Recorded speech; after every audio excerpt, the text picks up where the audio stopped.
In San Antonio, host of Olympic Festival 93. They'll be talking about this event for quite a while. It's brought a lot of additional enthusiasm to the city and helped it inaugurate a new sports centerpiece, the Alamo Dome, new home of the NBA San Antonio Spurs, and the site of festival ice events, and the opening ceremonies. If there was ever a time that captured the spirit of the festival, this was it. For on this night, 3,000 athletes owned the stage at the Alamo Dome, while a near-capacity crowd served notice they were ecstatic San Antonio was hosting the event. This was the city's night to roll out the Olympic spirit. Once the flame was lit, the festival was officially on.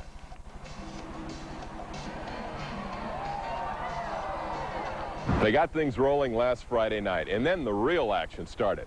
Let's take a trip atop the 750-foot Tower of the Americas. Olympic Festival spectators had a lot of ground to cover. 37 events around the San Antonio area, from whitewater to cycling to basketball to ice hockey.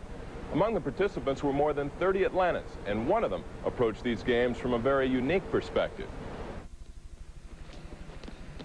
It would seem to be a lonely pursuit for any athlete, training with your shadow, preparing for an opponent on the mat, and the numbers on a scale. Brent Shiver arrived in San Antonio needing to shed weight. Everyday life for a wrestler, and for this wrestler, so is the inability to hear or speak. He's been hearing impaired since a bout with spinal meningitis at age 2. He rarely, if ever, sees it as a handicap. This has helped me to work harder. And wrestling is something I can do instead of, listening to records or talking with people. I love talking with people. Molly Sheridan is the interpreter for Brent during the festival. She was on hand to help him experience the thrill of opening ceremonies, and she was within reach at every practice and competition. It's really been a thrill for me.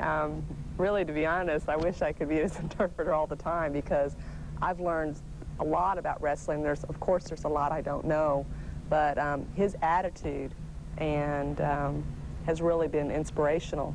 It's a can-do attitude, the kind that helped win Brent 3 state championships while at Parkview High School. But reality hit this past year, his first at Northwestern University. I didn't have that much of competition in high school. But when I transferred to college from high school, it was a big change. And I was competing against the best. I started off in college a little bit slow, and I was afraid to compete.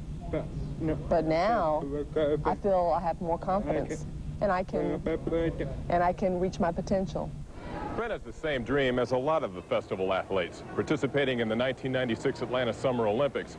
He'll be 23 then, and that's still pretty young by wrestling standards. Well, we've moved on to another attraction worth taking in. This is the Paso del Rio. This section of the San Antonio River winds through the city. Give us a big wave. The athletes and their parents have been hanging out here, taking in the sights during their off hours. Parents are here to help their kids savor the big moments and offer support when things get tough.